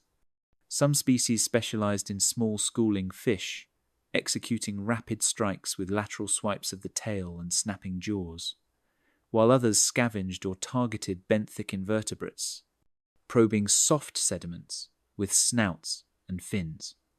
Opportunistic behavior allowed sharks to exploit ephemeral concentrations of prey, responding to shifting tides, river influxes, or seasonal spawning events. Foraging efficiency depended on energy conservation, striking a balance between effort and reward, demonstrating an early sophistication in predator behavior that went beyond brute force to include environmental awareness, timing, and selective targeting. The ways animals hunted and defended territory were influenced by social interactions. While many primitive sharks were solitary, some congregated in small groups, particularly in areas rich with prey, creating dynamic and competitive microenvironments. These temporary aggregations enabled coordinated hunting opportunities, allowed individuals to gauge competition, and facilitated the establishment of dominance hierarchies based on size, speed, and agility. Even subtle displays, such as dorsal fin posture or body positioning, communicated intent and dominance without confrontation. Such behavioral nuance indicates that survival relied not only on physical adaptation, but on cognition and situational awareness within a complex ecological framework. Reproduction and life cycle were intricately tied to environmental conditions. Shallow bays and estuarine channels offered protection for developing embryos, with some species laying eggs in hidden areas while others retained live young to reduce vulnerability. Hatchlings and juveniles occupied sheltered zones, relying on dense vegetation, shallow water, and stealth to evade larger predators. Growth rates, feeding behaviors, and habitat selection were calibrated to both energy availability and predation pressure. ensuring survival during vulnerable early stages. This interplay of reproductive strategy, habitat use, and behavioral adaptation highlighted an evolutionary pathway that emphasized survival through both anatomy and learned or instinctive behaviors. Adaptations to environmental variability were critical. Sharks encountered fluctuations in salinity, water temperature, and current strength across rivers, estuaries, and nearshore seas. Muscular control, tail flexibility, and fin modulation allowed them to maintain stability in turbulent conditions, while sensory systems detected subtle shifts in water chemistry and movement. Some species displayed seasonal migrations, moving between deeper channels and shallower feeding grounds to exploit prey abundance or avoid competition. Their versatility and resilience in diverse aquatic environments underscored the selective pressures shaping anatomy, behavior, and ecological strategy in the early oceans. The push and pull of predator-prey dynamics fostered continual innovation. Sharks competed with other vertebrate predators, including early bony fishes and larger placoderms, requiring strategies that combined speed, timing, and stealth. Tail strikes, rapid lunges, and jaw snapping evolved to counter evasive prey tactics, while schooling behaviors in prey species prompted further refinement of hunting efficiency. The arms race between predator and prey fostered anatomical and behavioral specialization, influencing fin placement, tail musculature, sensory acuity, and cognitive responsiveness. Every encounter contributed to shaping the early ecological networks of shallow seas, creating feedback loops of adaptation and counter-adaptation. Territoriality and environmental influence extended beyond hunting. Trails left by repeated swimming paths modified sediment distribution, while foraging behaviors impacted invertebrate populations and vegetation along riverbanks or submerged reefs. Sharks acted as ecological engineers, indirectly shaping the abundance and distribution of prey, which in turn affected secondary consumers and habitat structure.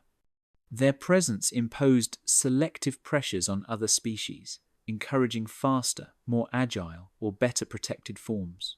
Through these interactions, early sharks became more than predators. They were critical agents in structuring ancient marine ecosystems, with effects that rippled through food webs and influenced long-term evolutionary patterns.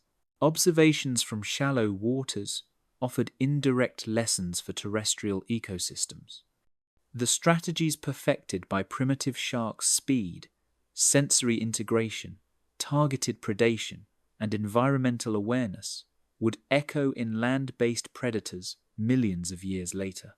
By mastering water currents, prey detection, and stealth, these hunters set a precedent for ecological dominance achieved through intelligence, versatility, and precision rather than sheer size alone.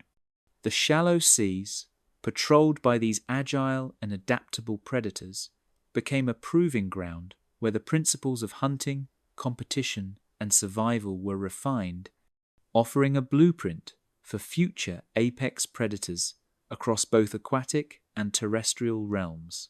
The end Permian survivors, seeds of the dinosaur world. The ripples of ancient seas had scarcely faded when terrestrial landscapes were forced to confront unprecedented devastation. Scorched floodplains, ash-strewn forests, and watercourses poisoned by volcanic runoff became arenas where survival demanded flexibility, precision, and vigilance. Species that had once thrived under predictable seasonal cycles now faced an unstable world where only the most adaptable forms endured. Small reptiles and synapsids navigated fragmented habitats, exploiting cover in hollow logs, burrows, and scattered vegetation, sensing opportunities in the void left by extinct giants. Every movement required calculation, balancing energy expenditure against potential risk in a land that seemed hostile at every turn. Scorched floodplains and fragmented forests became arenas where only adaptability determined survival. Plants, too, responded to upheaval, with drought-resistant ferns, hardy cycads, and rapidly germinating seed plants, establishing the first patches of stable greenery. These vegetative islands provided shelter and food for herbivorous survivors, creating microhabitats that allowed localized populations to persist. Opportunistic feeders shifted diet breadth, consuming tough leaves, seeds, and insect life, while water-dependent species tracked the erratic flow of streams and ephemeral pools. Ecosystem structure, once dominated by sprawling vertebrates, was now a mosaic of patches, corridors, and refuges that rewarded mobility, awareness, and environmental mastery. With cautious calculation, small, versatile reptiles navigated broken habitats, exploiting hidden resources where larger competitors had disappeared. Archosauriform ancestors and nimble diapsids moved with light, springy steps across unstable ground, climbing over fallen logs, navigating muddy banks, and slipping into shaded undergrowth. Their compact frames minimized energy costs while allowing rapid bursts of speed, crucial for both hunting and evading predators. These hunters relied on keen vision to detect movement at a distance and acute olfactory cues to track prey. Environmental intelligence, reading water currents, wind direction, and plant cover, became as critical as raw agility, shaping behavioral strategies that would echo for millions of years. Synapsids that had mastered nocturnal concealment now spread into niches once dominated by larger predators, balancing speed and stealth with opportunistic feeding. These small, shadow-adapted creatures explored burrows, leaf litter, and fallen logs, foraging at night to reduce competition and predation risk. Sharp teeth and flexible jaws allowed them to consume insects, amphibians, and available plant matter, integrating dietary versatility with careful energy budgeting. Sensory sophistication, including tactile whisker-like structures and enhanced auditory perception, compensated for reduced visibility, creating a model of ecological adaptability where precision and timing outweighed brute force. Clinging to dwindling watercourses, amphibians relied on their physiological flexibility to endure shifting climates and sporadic droughts. Limbs adapted for both swimming and hopping facilitated escape from drying pools, while skin and respiratory adaptations enabled efficient moisture retention. Seasonal migrations followed temporary waterways, exposing populations to novel predators, competitors, and plant assemblages. These movements redistributed both genetic diversity and ecological influence, ensuring that amphibians continued to play a central role in shaping aquatic terrestrial interactions, despite extreme environmental stress. Vegetation adapted as well, with hardy seed plants, ferns, and cycads rapidly colonizing open ground, providing both shelter and sustenance. Opportunistic herbivores exploited this renewed greenery, nibbling leaves and seeds that had been left untouched during the collapse. Plant recovery created microclimates that moderated temperature extremes, offered shade, and supported insects and invertebrates, establishing new food webs. The resilience of flora, paired with herbivorous survivors, generated feedback loops that stabilized localized habitats, demonstrating that ecological recovery depended on the interdependence of species rather than the dominance of any single group. The dance of scarcity defined predator-prey interactions, emphasizing timing, positioning, and restraint over brute strength. Nimble archosauriforms coordinated hunting with environmental awareness, stalking weakened or slow-moving prey along dried riverbanks or into dense vegetation. Synapsids avoided exposure during peak predator activity, emerging strategically to forage where ambush risk was minimal. Even small environmental cues, ripples in mud, shifting wind, or fleeting shadows could trigger rapid responses. In this system, intelligence, timing, and subtlety determined success, creating an evolutionary laboratory for adaptive behaviors that would define Mesozoic predators. Ensuring survival through repeated mortality cycles, reproductive strategies evolved toward protection and effective dispersal. Eggs were laid in insulated soil pockets or moist vegetation mats, minimizing desiccation and exposure to opportunistic predators.